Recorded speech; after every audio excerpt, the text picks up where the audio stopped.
Help support the show by joining the Patreon or becoming a YouTube member.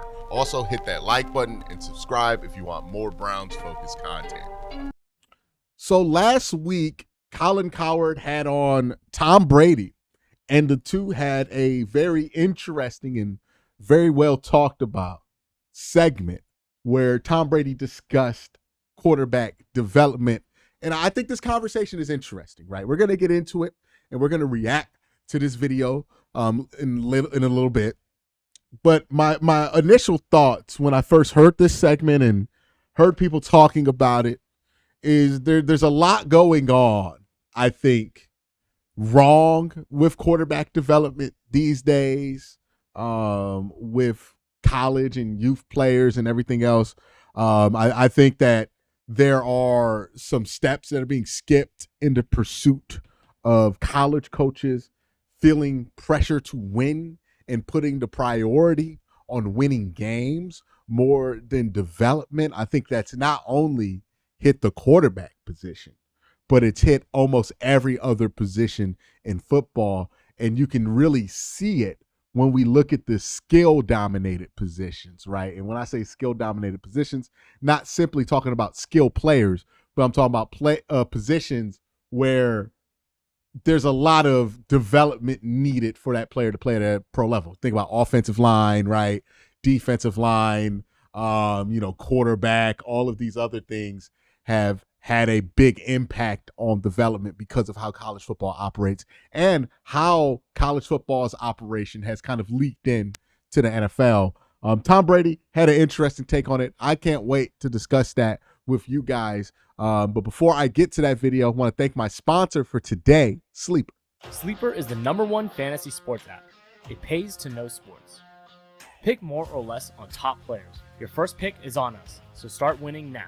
Play in Texas, Georgia, Minnesota, and 27 more states. Pick anytime across all sports, pregame or live. Over 10 million players are already on Sleeper. Make your picks count. Score up to 1,000 times your cash. Join today. Get up to $100 credit using the code WORSTTAKE. Call your shot on Sleeper. Download now. All right, so Colin Cowherd had on Tom Brady, talk about quarterback development. I thought this was a very interesting segment. Excited to talk about it with you guys. Let's jump into it. You know, I always had this theory that quarterbacking should be easier now. You have personal coaching, 7-on-7 camps. Guys like you and Drew Bledsoe and Troy Aikman have told me, I literally had 8 high school games a year. You're like, I had 40 starts, including high school. Well, guys now have 10,000 snaps by the time they're 14 years old. So I've always said as a sports commentator, I used to give guys 3 years. My argument now is Thanksgiving year. So real quick, I want to get into something that Colin Cowherd says here. And I question whether these things have actually been good for quarterback development, right? He brings up that quarterbacks now have 7-on-7 camps and individual coaches, right? So a lot of guys have their own quarterback guru that they work with. I don't know. I have a hot take with that whole environment, right? Like the 7-on-7 stuff, I don't know how much 7-on-7 camps can really tell you about how much a guy can actually play football, especially at the quarterback position. I think the quarterback position needs a pass rush in order to evaluate it. 7-on-7 doesn't give you that. And I think it gets a lot of guys comfortable doing stuff that they really shouldn't. Also, when it comes to the individual quarterback coaches, these coaches are employed by the player themselves. And I feel like there's going to be a lack of accountability in that situation because that coach's job is dependent on the player, the quarterback, actually wanting them around. So how hard can you really coach somebody in that situation? But nonetheless, let's hear what Tom has to say. The GM, the coach, the coordinator need to go upstairs in a room privately, raise their hands, yes or no. And I don't care where you drafted him. I would give Caleb 11 more weeks. Caleb Williams, let's go upstairs. Is that fair? I know it sounds kind of harsh, but Thanksgiving, year 2, I believe quarterbacks If the operations aren't there, he's not the guy. Is that too soon? Yeah, but I would argue this. You're assuming that everybody knows how to develop a quarterback. You're assuming that you're going into a program. I mean, I'm telling you, this is not, there's a lot of people who have no idea what they're doing when they're tasked with coaching a quarterback or calling an offense. So are you saying, I mean, just like we'd rank quarterbacks 1 to 32, do you rank offensive coordinators 1 to 32? Do you rank quarterback coaches 1 to 32? Well, what if you have the 32nd ranked coordinator in someone's mind, or the 32nd ranked quarterback coach? How is he getting a level of development that the guy who's first is getting? When I got to the Patriots, I sat behind Drew, who was a franchise quarterback, right? In my second year, it's training camp. And we had a very good quarterback coach named Dick Rabine. And God rest his soul. Unfortunately, he passed away in training camp and of a heart attack. And it was a very difficult loss for our team. And the way that we found a way to continue on that season is Bill Belichick became more of a quarterback coach than we ever imagined him being a quarterback coach. He was obviously a head coach, very involved in defensive game planning, but he decided to come in every week and talk to the quarterbacks about coverage. All right, guys. And he would do these big write-ups, and I still have them all because I kept everything. Tom, this is cover one. This is how they play it. This is who's responsible for who. Okay, if we line up in a bunch formation, this is how they're going to handle the bunch formation. This is why they do that. This is the weakness of that, why they do that. You shouldn't do this if this is how they cover this. Okay, this is cover two. This is how. All right. So one of the things Tom is talking about here, and I think is very interesting, right, is he's making an argument that the environment in which a player gets drafted to matters, right? Teams that are consistently winning are going to attract the best players with the best mindsets, are going to have locker rooms that have good environments for young players to learn, are going to attract competent coaches who know what they're doing to develop players at these positions. Teams that don't win consistently are going to attract the opposites. I make this point all the time when people get fixated on draft position, right? I'm not a big get fixated on draft position guy. The reason I'm not big on that is part of what Tom Brady is talking about, which is you have to be more focused on what the environment you're putting a player into will be more than who that specific player is. And I think so many people get caught up in this notion that the environment just has no effect on the development of a player that they kind of just blow by it, right? They just expect players to be so good it doesn't matter. And there certainly are some players who are so good it doesn't matter, right? Myles Garrett is a great example of a player who's so good it doesn't matter that he was drafted to a team that went winless in year one, right? But not every prospect is like that. And I make this point all the time. If you're a Browns fan, to see the proof of this, you don't have to look further than your own division. Cincinnati, the Pittsburgh Steelers, and the Baltimore Ravens all have consistently had worse draft assets than the Cleveland Browns over the last 20 years. But yet, those teams are more consistently able to develop Pro Bowl and All-Pro talent despite working at a disadvantage. Cleveland has all the first-round picks. They've done all the newfangled strategies on how to get all these picks. They've done the tanking. But yet, Baltimore is a team that has a quarterback despite never having a top 5 pick, at least since like this decade. Yet, the Cincinnati Bengals are able to develop their players and keep their players and all of that. Winning games matters. Winning games helps you develop players because it creates an environment that attracts other people who know how to win, who knows what it takes to win. People who know that don't want to play for losing teams. So you want to win as much as possible. If you want to make these draft picks matter, right? We're so fixated on draft position. We're not worried about making the draft pick matter. We're just worried about getting the draft pick. But you got to make the draft pick matter.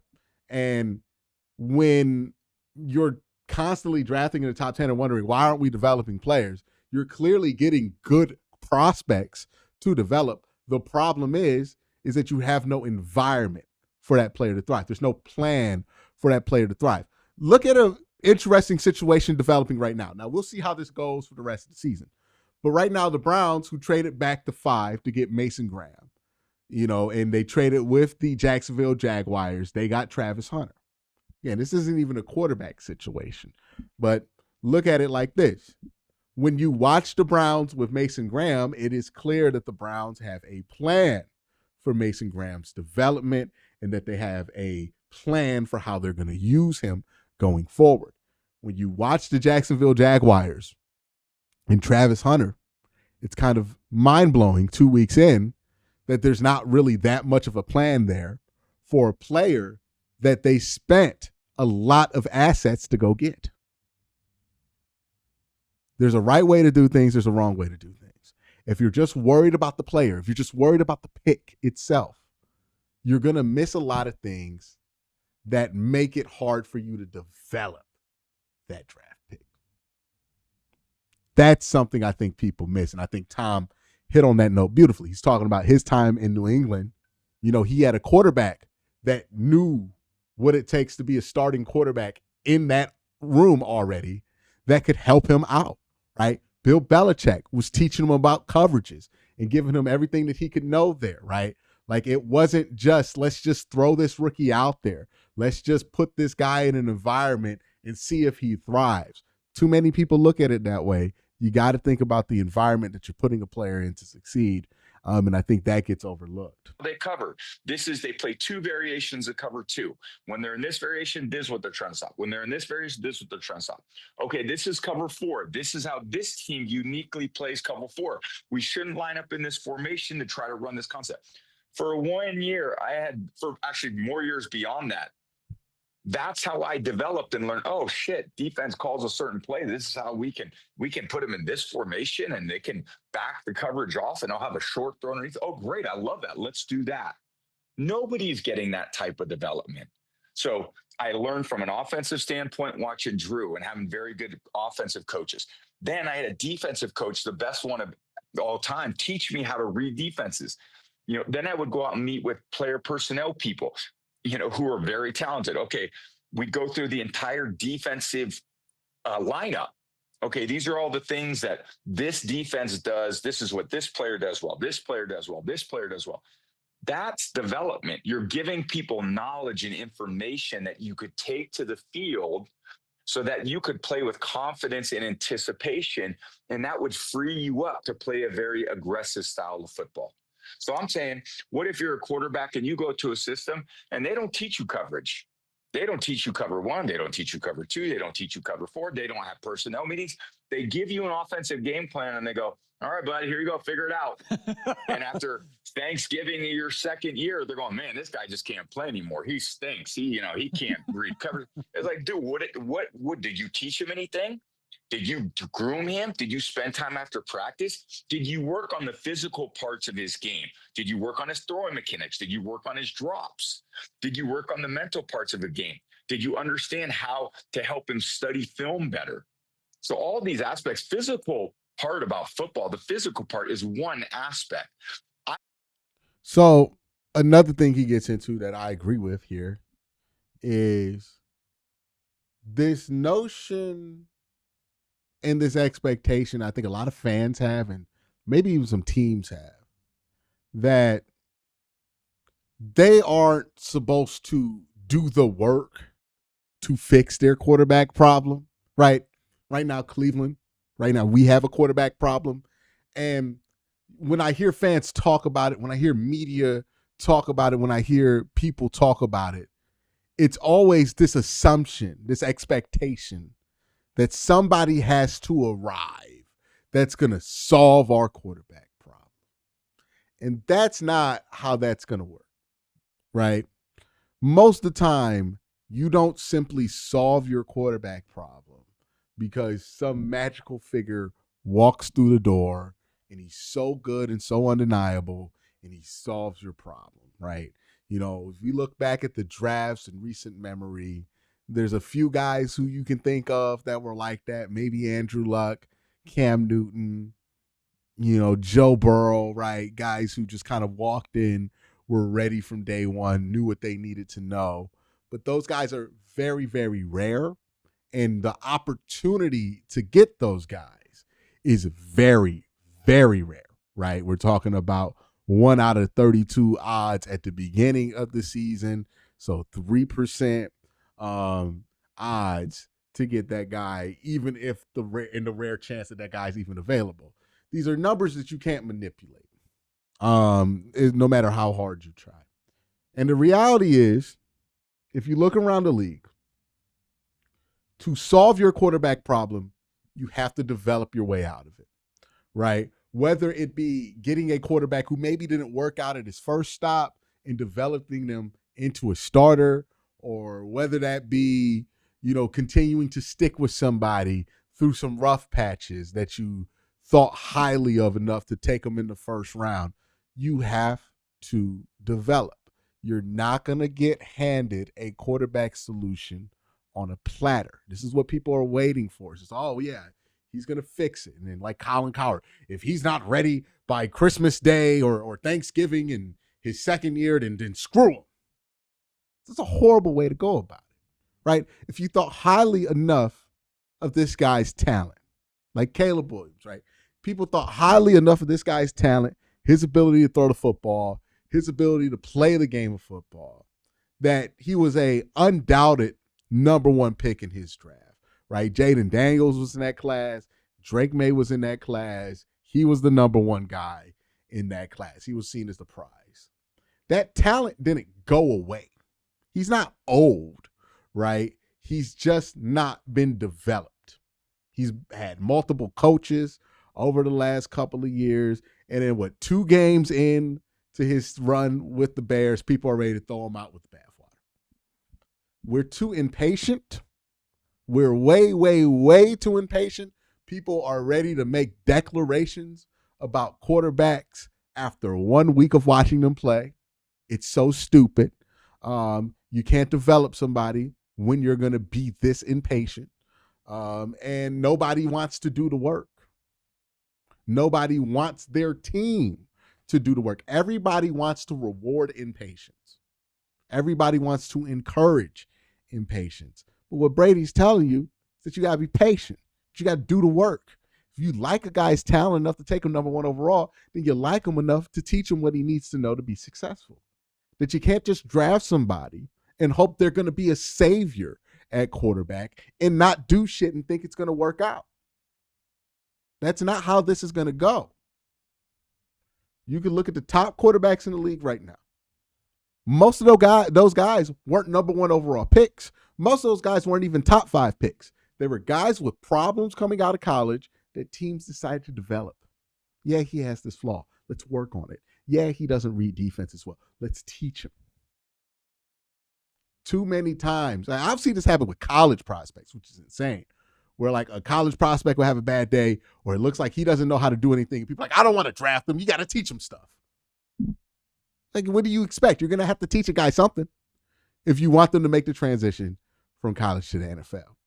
We think everything should be a finished product all the time, and that's just not how that's going to work, right? That's not how player development works.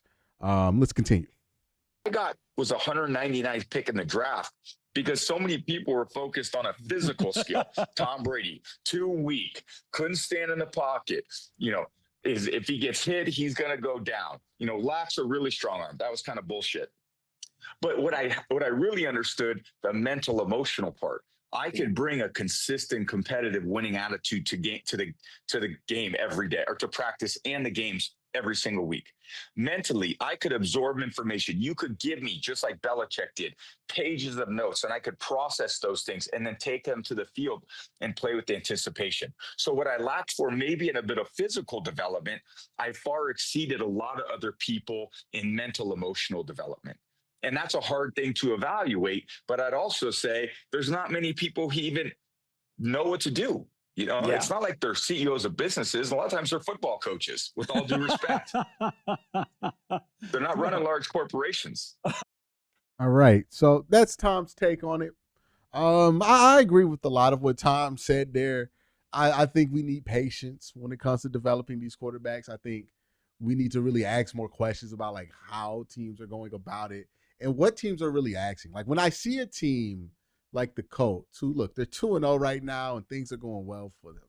But when I see a team like them draft the quarterback as early as they draft Anthony Richardson, but seemingly have no interest in developing him when everybody knew from the jump that that guy would be a project. I wonder about how serious they were about developing this guy in the first place. You know, and here's what all I'm going to ask of the Cleveland Browns. If they go out and they try to draft somebody early or they make a big swing on trying to fix a Caleb Williams or something like that, whatever it is that you decide is your next big swing after Deshaun Watson, just commit to it, right? Make a move that you feel confident enough about to commit to. If you don't feel confident enough that you're willing to do the work, that you're willing to, put the time in to develop this guy day in and day out, then you're wasting everybody's time. Don't make the move if you don't feel like you can do that. If you feel like that's a guy that you can make that move with and you're willing to do the work and develop him and work through the kinks and everything else like that, then make the move, whether it be in the draft, whether it be in free agency, whether it be through a trade, right? All I want from the Browns when it comes to this next swing at quarterback is just commit. If they decide that Dylan Gabriel has shown enough that they want him to be the next guy, okay, let's teach him. Let's put everything behind him, right? If it becomes Shador Sanders, okay, let's teach him. Let's put everything behind him. But what I don't want to see happen is what happened with Baker, where there wasn't enough of a commitment there, or there wasn't, somebody comes in, it's a head coach, but it's not the head coach that was in on drafting the player. So there's a question of if that coach wants that quarterback, and there's a question from that quarterback, and all this stuff that just creates friction that ultimately made their relationship not workable. I want this team, to make a decision and be able to commit to it at the quarterback position. If it works out, awesome. If it doesn't, is what it is. But what I don't want to see is this team make a decision that they don't feel that great about, but they feel like they got to make a move, and they just make one to make one, and they don't want to commit to it, and they don't want to put the extra time in, and they're going to spend that extra time arguing about whether we wanted the guy or not. That's just not going to be successful.